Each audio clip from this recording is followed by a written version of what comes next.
नमस्कार, मैं हूं संजय शर्मा। आप देख रहे हैं 4PM न्यूज़ नेटवर्क। अजमेर जा रहा था, मैं रास्ते में हूं। ये आगरा लखनऊ एक्सप्रेस वे आप मेरे पीछे देख रहे होंगे।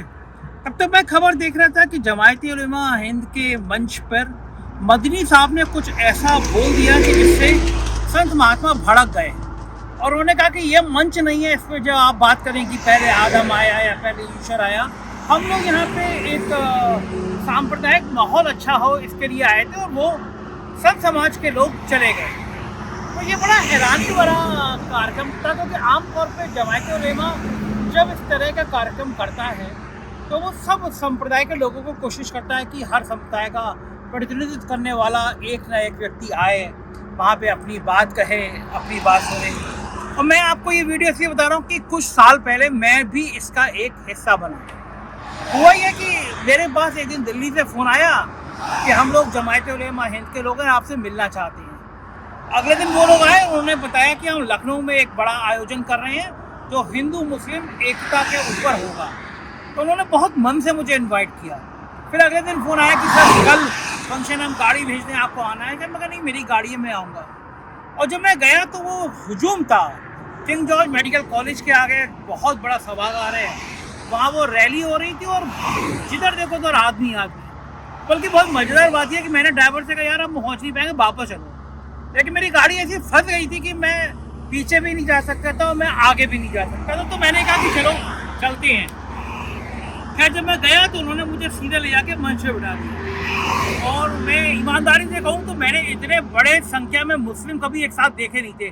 बड़ी बड़ी दाढ़ी थी और सारे टोपी लगाए हुए। तो मैं एक बार को थोड़ा सा चौंका। मतलब चौंका क्या, ईमानदारी से मतलब मुझे अजीब सा लगा कि इतने हजारों लाखों मुस्लिमों के बीच ये मेरा पहला कवरेज है। जो कवरेज करने तो हम गए हैं, लेकिन हमने इतनी बड़ी कवरेज किसी मुस्लिम ऑर्गेनाइजेशन की मैंने की नहीं थी। और मैं सीधा मंच पे गया।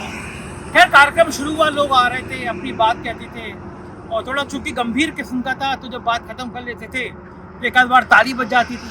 फिर आयोजक ने मेरा नाम ले दिया और कहा कि एक लखनऊ से एक अखबार निकलता है 4PM, और जो सेकुलरिज्म के लिए, जो हिंदू मुसलमान एकता की बातें करता है, जो देश में सामाजिक माहौल बनाए रखने की बात करता है, तो संजय शर्मा हमारे बीच में आए। और मैं हड़बड़ाया कि मतलब मुझे इतने लाखों मुस्लिमों के बीच में अपनी बात कहने की कोई तैयारी नहीं थी, मेरा दिमाग प्रिपेयर नहीं था, मुझे बोलना क्या है। अचानक मुझसे कहा गया कि आपको मंच पे आके बोलना है। और देखिए बड़ा सेंसिटिव माहौल होता है ऐसी जगह पे, आप पता नहीं क्या बोले। और मुझे कुछ याद नहीं, मैं गया मंच पे और मैंने बोलना शुरू कर दिया। तो मैं अभी आके वो वीडियो दिखाऊंगा, थोड़ी आवाज़ आपको हो सकता है, क्योंकि बहुत दूर से शूट किया था किसी पत्रकार ने, बाद में उसने मुझे भेजा ये वीडियो, तो आवाज़ थोड़ी सी आपको ध्यान से सुनना पड़े। लेकिन मुझे इतना अच्छा लगा कि 7-8-10 मिनट के भाषण में सबसे ज़्यादा ताली मेरे भाषण में बची। मैं 2 लाइन कह पाता था और तालियाँ पूरी गूंज जाती थी। और मेरे लिए बड़ी अनुभूति थी, ये बहुत अच्छी अनुभूति थी। जब मैं उतरा मंच से तो दर्जनों सैकड़ों लोगों ने मेरा हाथ चूमा और कहा कि आप जैसे लोग अगर इस मुल्क में हैं तो इस मुल्क की हिंदू मुस्लिम एकता को कोई तोड़ नहीं सकता। क्योंकि मैंने मंच में कहा कि दुनिया, ऊपर वाले ने कोई भेदभाव नहीं किया। सूरज की पहली किरण निकलती है तो वो हिंदू के घर में भी उतनी गर्मी देती है जितनी मुसलमान के घर में। ये सब दीवारें हमने बनाई हैं। और मैंने वहाँ पे गाय का भी जिक्र किया। मैंने कहा कि गाय, मुझे आज तक कोई मुसलमान ऐसा नहीं मिला जो ये कहता हो कि हम गाय हमारी दुश्मन है। वो हिंदुओं की तरह प्यार करती है। कुछ चंद ताकतें हैं जो हिंदू और मुसलमान को लड़वाना चाहती हैं। तो मेरे ज़िंदगी का बड़ा अच्छा भाषण था ये। और फिर जमायत उलेमा ने मेरे भाषण के पोस्टर बनवाए, मेरा फ़ोटो लगा के। और मुझे उसके बाद ईरान से, इराक से, कई जगह से मेल आए। उन्होंने मेरा मैसेज किया और उन लोगों ने कहा हम चाहते हैं आप हमारे यहाँ आए, हम भी ये आपकी बात ये सुनना चाहते हैं। खैर वो बात लंबा दौर का बीत गई। तो आज मदनी साहब का जब ये डिस्प्यूट हुआ तो मुझे बड़ा ख़राब सा भी लगा कि ये मंच तो बहुत अच्छा था, मंच है कि यहाँ पे इस देश के भाईचारे की और अमृत की बात की जाती है।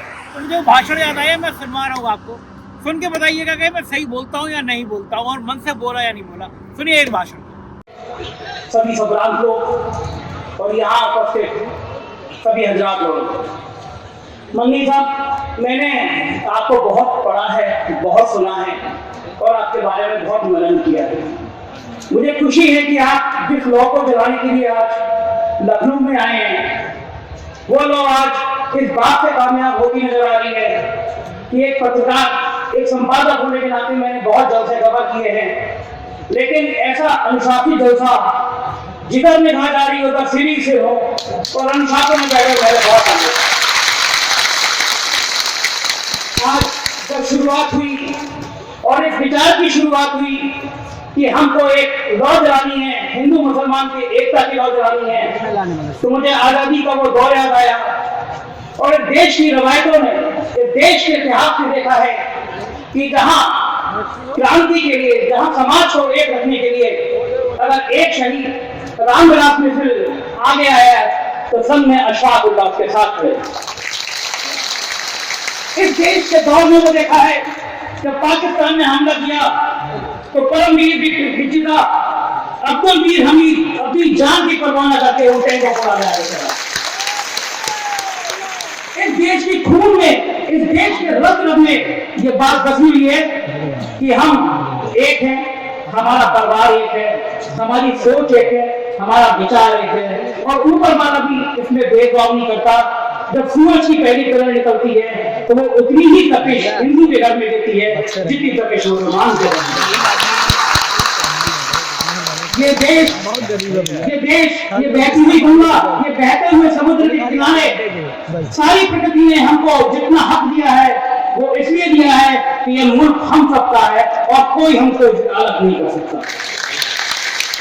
जब बात आती है कि हमको सिर चढ़ के बदला लेना चाहिए या आवाजें उठती हैं कि हमारे साथ ऐसा हुआ तो हमें भी जवाब देना चाहिए, तो मैं छोटा सा किस्सा याद करता हूँ, मेरी जिंदगी में बड़ा प्रेरणा का स्रोत बना हो कि एक संत नहा रहे थे, समुद्र में डूब रहे, एक बिच्छू को देखा उन्होंने, बिच्छू को हाथ में उठाया, बिच्छू ने डंक मारा, उन्होंने छोड़ा, फिर गिरा, फिर उठाया, फिर डंक मारा, छोड़ा, 10 बार ऐसा किया। एक व्यक्ति उधर से गुजरा, उन्होंने कहा संत जी क्या कर रहे हैं, ये बिच्छू डंक मार रहा है और आप इसको फिर उठा रहे हैं। उन्होंने कहा ये मर रहा है तब भी ये अपना स्वभाव नहीं छोड़ रहा है, तो मैं संत होकर अपना स्वभाव कैसे छोड़ सकता हूं। ये संत होना हमारे देश की आत्मा में बसा हुआ है। मदनी साहब, आप जिस आवाज के साथ आपकी आवाज को खत्म करने की क्या कोशिश नहीं कर गई, ये इस देश के सेकुलर लोग अच्छी तरह से जानते हैं और वो समझते हैं कि आपकी इस आवाज को रोकने की क्या कोशिश की गई। लेकिन यहाँ बैठे हुए हजारों लोग इस बात के खबर है कि आपकी आवाज और बुलंद हो रही है और देश के कोने कोने में पहुंच रही है। ये देश पूरी तरह से हिंदू और मुसलमान, ईसाई और सिखों का बंटवारा है। यहाँ पे अगर ये नहीं होता तो शकील इब्राहिमी जैसा एक आदमी शायर नहीं लिखता मंतर पर खरी दर्शन को आज, और इकबाल नहीं लिखता सारे जहां से अच्छा हिंदुस्तान। अगर आज लोग कहते हैं कि मुसलमान इस देश में सबसे ज्यादा महफूज है तो वो हिंदू के कारण नहीं, मुसलमानों के इस कारण है कि मुसलमान कहते हैं कि ये देश हमें अपनी जिंदगी से प्यारा है, हम इस देश की जमीन पे पैदा हुए और यहीं मरेंगे। जिन लोगों ने अपने आप को खुदा होने का अहंकार किया वो उनके इतिहास के पन्नों में आज उनका नाम लेने वाला नहीं है। एक शेर मुझे याद आता है, वो शख्स जिसको खुद को खुदा होने का यकीन था, वो शख्स जिसको खुद को खुदा होने का यकीन था, आज पता नहीं इतिहास के किन पन्नों में घुल गया, उसके खानदान को भी नहीं पता था। आज ये लौ बदल रही है, मुझे यकीन है ये लौ जलेगी। लखनऊ के लाखों लोगों की आवाज आज पूरे मुल्क में गुजरेगी। हम एक थे, एक हैं और एक रहेंगे। बात बहुत खुशी की हुई थी, मेरे एक साथी ने बहुत संवेदनशील मुद्दा उठाया था। जी बिल्कुल मदनी साहब, मुझे दुर्भाग्य है कि मैं मीडिया से हूँ और आज मीडिया भी सवालों के घेरे में है। आज मीडिया से भी लोग सवाल उठाने लगे हैं, लेकिन मैं अपने मीडिया के उन समुदाय के लोगों की तरफ से आपको यकीन दिलाना चाहता हूँ कि हम सब आपके इस राज में हैं। गौ किसी की बात, बड़ी संवेदनशील बात मेरे एक सज्जन ने उठाई थी। मुझे आज तक मेरा कोई एक साथी मुसलमान नहीं मिला जिसने ये नहीं कहा कि गाय हमारी माँ के समान है, गाय हमारे लिए सबसे प्यारा कुछ है। कौन करता है ये बात? कौन गाय को काटने की बात करता है? इस पूरी बिरादरी में एक व्यक्ति नहीं होगा जो गाय की रखवाली के लिए हिंदू से कम आगे आने को तैयार होगा। आप इस चेहरे को पहचानिए, आप उन व्यक्तियों को पहचानिए जो आपको इन सवालों पे खड़ा करते हैं। और मैं एक और आखिर में एक अहम बात करना चाहूंगा मैंने कई प्रेस कॉन्फ्रेंस में कई मौजूद लोगों से बात करी। मदनी साहब आप समझ सकते हैं मेरी पीड़ा। मैंने कई बड़े बड़े कांग्रेस के नाम भी लेना चाहिए, मैंने कई बड़ी पॉलिटिकल पार्टी के नेताओं से बात की। आप हमेशा मुसलमानों को वोट बैंक क्यों समझते हैं? जस्टिस साहब ने बहुत अच्छी बात करी, आप मुसलमानों की तालीम की बात नहीं करते, उनके एजुकेशन की बात नहीं करते, उनकी नौकरियों की बात नहीं करते। आज उत्तर प्रदेश में अगर IAS IPS में है, हमें ढूंढना पड़ता है कितने मुसलमान IAS है, कितने IPS है। जिस दिन इस देश के आम मुसलमानों को, बच्चों को तालीम पड़ जाएगी, वो इंजीनियर होंगे, वो डॉक्टर होंगे, तो ये कहा है राम मंदिर मस्जिद के ये मुद्दे सारे खत्म होंगे।